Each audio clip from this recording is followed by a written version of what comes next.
काय सांगाल, आज फॉर्म भरलाय, नक्की काय भावना आहे?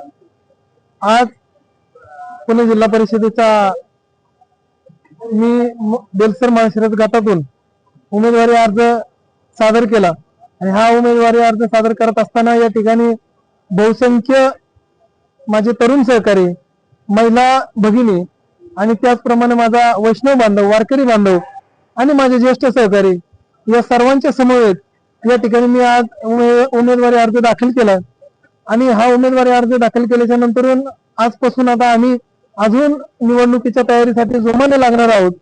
समाजातील प्रत्येक घटक त्या ठिकाणी मला निवडून आणण्याच्यासाठी जोमाने कामाला लागणार आहे आणि निश्चितच 5 तारखेला मतदान आहे आणि 7 तारखेला मला त्या ठिकाणी सांगायला अभिमान वाटतो की 100% विजय हा माझाच होणार आणि 100% गुलाल हा माझाच असणार.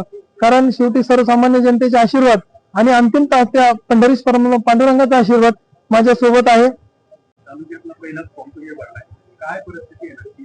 कसं वातावरण? अतिशय आनंदाचं वातावरण आहे, अतिशय उत्साहाचं वातावरण आहे.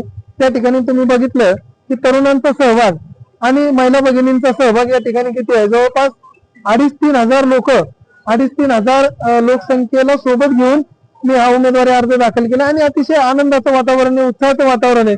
प्रत्येक जण त्या ठिकाणी या क्षणामध्ये स्वतःहून स्वेच्छेने सहभागी होतं आणि त्या ठिकाणी मला मदत करण्याच्यासाठी, मला आशीर्वाद देण्याच्यासाठी पुढे येतं.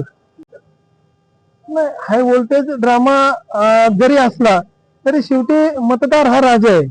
मतदार ठरवत असतो योग्य उमेदवार आणि मतदार त्या ठिकाणी योग्य उमेदवाराला निवडून देऊन जिल्हा परिषदेच्या त्या सभागृहामध्ये पाठवत असतो आणि समाजाची सेवा करण्यासाठी पाठवत असतो.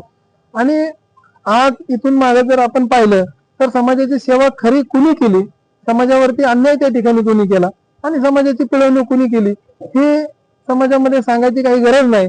म्हणून या भागातील मतदार सुज्ञ आहे, या भागातील मतदार हुशार आहे, या भागातील मतदारांना त्या ठिकाणी आपलं चांगलं वाईट कळतं. म्हणून निश्चितच या भागातील सुज्ञ मतदार येणाऱ्या काळामध्ये एका सामान्य कुटुंबातील तरुणाच्या पाठीशी, एका शेतकरी कुटुंबातील तरुणाच्या पाठीशी आणि ज्याला वंश परंपरेने पंढरीच्या वारीची आणि पांडुरंगाच्या सेवेची परंपरा आहे, वारसा आहे, अशा माझ्यासारख्या तरुण सहकार्याच्या पाठीशी 100% उभं राहील याची मला खात्री आहे.